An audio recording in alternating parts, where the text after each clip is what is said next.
సింబల్తో లేదా ఒక UPI scanner ఐడితో ఇట్లా కొడితే అట్లా వచ్చేస్తాయి అన్నది సైబర్ నేరగాళ్ళు డబ్బులు ఊరికే అక్కర్లేదు, చాలా కష్టపడకుండానే ఈజీగానే వస్తాయి అనేది నిరూపిస్తున్నారు.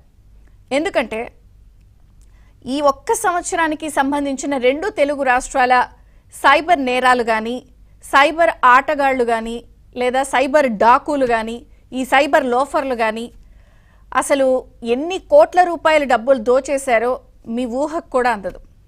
అసలు ఒక్క హైదరాబాద్లోనే రోజుకు 2 కోట్ల రూపాయలు, అక్షరాల 2 కోట్ల రూపాయలు రోజుకి ఒక్క హైదరాబాద్లో ఈ సైబర్ నేరగాళ్ళు చక్కగా మన అకౌంట్స్లో నుంచి హాయిగా దోచేస్తున్నారు. పిల్లలు లేదు, పెద్దవాళ్ళు లేదు, ఒక 10 ఏళ్ల పిల్లాడి నుంచి ఇక రిటైర్డ్ ఉద్యోగుల నుంచి ఎంప్లాయీస్ వరకు, లేదా పొలిటీషియన్స్ నుంచి అపర కుబేర్లు కోటీశ్వర్ల వరకు అందరూ వీళ్ళ టార్గెట్లో ఉన్నారు. ఆ పిల్లల్ని ఏం దోచేస్తారు అనుకోవచ్చు. పిల్లలు కొన్ని ఆడే గేమ్స్ ఉంటాయి, ఆన్లైన్ గేమ్స్ కానీ, ఇవన్నీ కూడా ఫోన్లోనే ఆడతారు కాబట్టి అవన్నీ మన బ్యాంక్ అకౌంట్లకు వాళ్ళు లింక్ చేయించే విధంగా పిల్లల్ని కూడా మాయ చేసి మన అకౌంట్లోంచి డబ్బులు లాగేసే పరిస్థితి. ఇటు పిల్లల నుంచి పెద్దోళ్ళ వరకు, రిటైర్డ్ ఎంప్లాయీస్, ఉద్యోగులు, కోటీశ్వర్లు, పొలిటీషియన్స్, లాయర్లు, జడ్జిలు, పోలీసులు ఎవ్వరూ కూడా వీళ్ళ రాడార్ నుంచి అసలు తప్పించుకునే పరిస్థితి కనిపించటం లేదు. ఒక్క ఈ సంవత్సరమే జస్ట్ మనం లెక్కలు కనుక తీస్తే ఒక్క రాజస్థాన్ ముఠ 4 కోట్ల రూపాయలు దోచేసింది.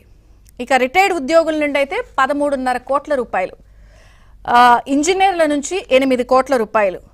ఇక వృద్ధులు ఉంటారు పాపం, వాళ్ళు కష్టపడి జీవితం అంతా దాచుకునే డబ్బులు లేకపోతే పెన్షన్ సొమ్ము అలాంటివి, ఒక్క వృద్ధుల నుండి 20 లక్షల రూపాయలు. పోలీసులు కూడా దీంట్లో మినహాయింపు కాదు, వాళ్ళ దగ్గర నుంచి కూడా ఒక 16 లక్షల రూపాయలు లాగేశారట. హనీ ట్రాప్లు ఉంటాయి. సో చక్కగా అందంగా కాల్ చేస్తారు, మాట్లాడతారు, వీడియో కాల్స్, న్యూడ్ కాల్స్, మనలో ఉన్న వీక్నెస్ని క్యాష్ చేసుకుని హనీ ట్రాప్ల లెక్క అయితే అది ఇంకా కోట్లల్లోనే ఉంది. అదంతా కూడా only pure politicians and high level లేదా బాగా అపర కుబేర్లను టార్గెట్ చేస్తున్నారు. ఇక ఇవే కాకుండా ఏడాదికి 2,52,000 ఫిర్యాదులు జస్ట్ 2 తెలుగు రాష్ట్రాల్లో ఈ సైబర్ క్రైమ్ నేరాల మీద వస్తున్నాయి. అసలు కొత్త ఎత్తుగళ్లతో వస్తున్నారు, లూటీ చేస్తున్నారు. వామ్మో వాయో అనేలోపే మన అకౌంట్లు, మన పర్సులు ఖాళీ అయిపోతున్నాయి. ఏదో మన తలలు పగల కొట్టక్కర్లేదు, లేదా మన ఇంటికి వచ్చి కత్తి పెట్టి డబ్బులు ఇస్తావా లేదా, మెడలో ఉన్న చైన్ ఇస్తావా లేదా, పర్స్ ఇస్తావా లేదా, ఈ స్టైల్ కూడా ఏం లేదు. అసలు కొత్త పద్ధతులు. ఇది తెలుసుకుని ఇది అయ్యేలోపు ఇంకొకటి వస్తుంది, ఇది తెలుసుకుని. అండ్ ఇంకొకటి ఏంటంటే, పోనీ చదువు లేని వాళ్ళే ఈ అంశాల విషయంలో టార్గెట్ ట్రాప్లో పడుతున్నారంటే అక్షరాల తప్పు. బాగా చదువుకున్న వాళ్ళు, సాఫ్ట్వేర్ ఎంప్లాయీస్ని కూడా ఈ సైబర్ క్రైమ్ నేరగాళ్ళు, డాకులు ఇలా చిటికలో బురిడి కొట్టించేస్తున్నారు వాళ్ళని. వాళ్ళు ఎంచుకున్న మార్గాలు చూస్తుంటే కూడా మనకి అసలు ఇట్లా కూడా డబ్బులు దోచేయచ్చా అన్న స్థాయిలో వాళ్ళు చేస్తున్న విధానాలు కానీ, ఆ పద్ధతులు కానీ అసలు ఈ మధ్యకాలంలో అయితే నా భూతో నా భవిష్యత్ అని చెప్పచ్చు. జస్ట్ కేవలం సరైన అవగాహన లేకపోవడం, లేదా వాళ్ళు ఏ స్థాయిలో నమ్మిస్తున్నారో మనం బురిడి కొట్టేయడం. అంతెందుకు, మీరందరూ ఈ మధ్యకాలంలో ఓటీటీలు మనకి చాలా అందుబాటులో ఉన్నాయి, రకరకాల ఓటీటీలు మార్కెట్లో ఉన్నాయి. అందులో జంతారా అనే ఒక వెబ్ సిరీస్ చూస్తే మీరు అసలు మొత్తం ఈ సైబర్ క్రైమ్ మీదే ఆ సిరీస్ అంతా ఉంటుంది. అందులో జార్ఖండ్ కానీ లేకపోతే యూపీ, బీహార్లో కానీ ఈ ముఠాలు ఎలా ఒక గ్రూప్గా, అసలు అమ్మాయిలు అబ్బాయిలు అయితే ఈ క్రైమ్ చేయడానికి పెళ్ళిళ్ళు చేసుకుంటారు. అందులో చేసుకుని కాల్ సెంటర్లు ఏర్పాటు చేసి ఎవరెవరితో ఎలా మాట్లాడాలి, ఎలాంటి ఇంగ్లీష్ మాట్లాడాలి, ఎలాంటి యాక్సెంట్తో మాట్లాడాలి, గృహిణులను ఎలా ట్రాప్ చేయాలి, ఉద్యోగులను ఎలా ట్రాప్ చేయాలి, లేకపోతే పోలీసులకే మనం పొరపాటున వెళ్తే కాల్ ఎలా చేయాలి, అసలు వాళ్ళకి అనుమానం రాకుండా ఒకవేళ మరీ ఇంకాస్త అనుమానం వస్తే ఎలా నమ్మించే విధంగా చేయాలి, పూర్తి స్థాయిలో అసలు ఆ వెబ్ సిరీస్లో అయితే ఈ ముఠాలు ఎలా చేస్తాయనేది చాలా డీటెయిల్డ్గా చూస్తారు. సరే, నేను దానికి ప్రమోషన్ చేయట్లేదు కానీ చెప్తున్నాను. అసలు ఎలా చేస్తారు అనేది ఒక అవగాహనగా మనకి సినిమాలు కూడా వచ్చేస్తున్న పరిస్థితి వస్తున్నాయి. ఇంకా ప్రధానంగా వీళ్ళు, మనం ఈ మధ్యకాలంలో అంటాం కదా ట్రెండింగ్ టాపిక్స్ అని, అసలు ట్రెండింగ్ క్రైమ్స్ తీస్తే just cyber crimes, trending crimes ఇప్పుడు నేను చెప్పే ఒక 10 లిస్ట్ ఉన్నాయి.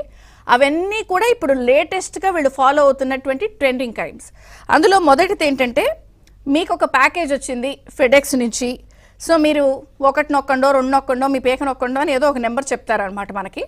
సో మనం ఏం చేస్తామంటే ఓహో మనకేదో గిఫ్ట్ వచ్చిందనో, మనలో ఉన్న జస్ట్ అత్యాసే. ఆ ఫెడెక్స్ నుంచి ప్యాకేజ్ వచ్చింది, పలానా దగ్గర నుంచి ప్యాకేజ్ వచ్చింది, పలానా 1 నొక్కితే మీకు డెలివరీ అయిపోతుంది, 9 నొక్కితే మీకు డెలివరీ అయిపోతుందంటే మనలోని అత్యాసతో ఇది ఒక కొత్త రకం స్కామ్ అనమాట. కాస్త చేసినప్పుడు ఎవరైనా మీకు ప్యాకేజ్ వచ్చిందో పలానా దగ్గర నుంచి వచ్చిందో అంటే తొందరగా అంత నమ్మకండి. ఇంకొకటి ఏంటంటే, పోలీస్ డిపార్ట్మెంట్ నుంచి మీకు కాల్ వస్తుంది, సో మీ ఆధార్ డీటెయిల్స్ ఎంక్వైరీ చేస్తున్నారు, డీటెయిల్స్ చెప్పండి అని అంటే అది కూడా స్కామ్ కిందే.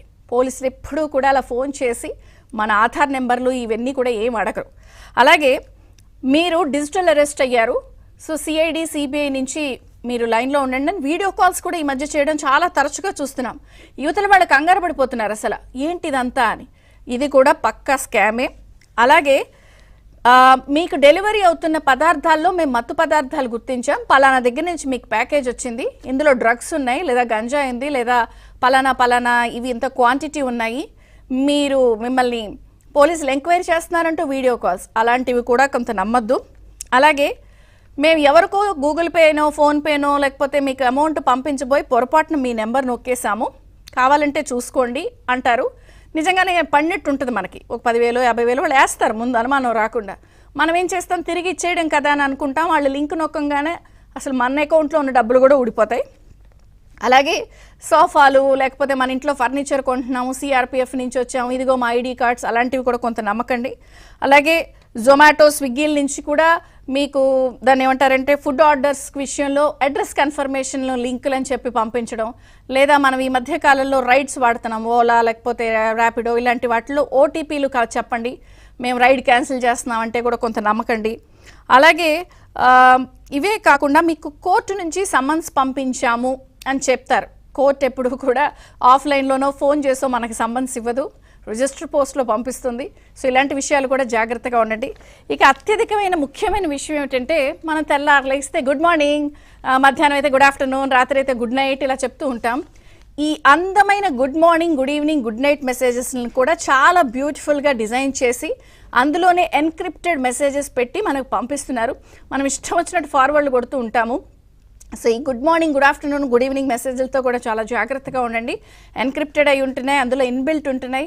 అవి వన్స్ మనం డౌన్లోడ్ చేసుకుంటే మన ఫోన్లో ఉన్న మొత్తం డేటా కానీ డబ్బులు కానీ స్వాహా.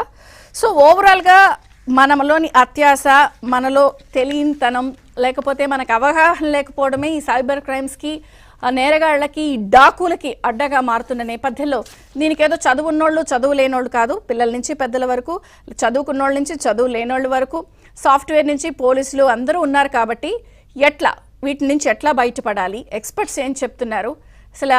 మరి ఎందుకంటే వీళ్ళకి ఊరుండదు, పేరుండదు, అడ్రస్ ఉండదు, ఐపీ అడ్రస్ ఉండదు, మొహం ఏంటో తెలీదు, లేదు పలానావుడు కొట్టాడు నన్ను ఇచ్చాడని కంప్లైంట్ చేయడానికి ఉండదు.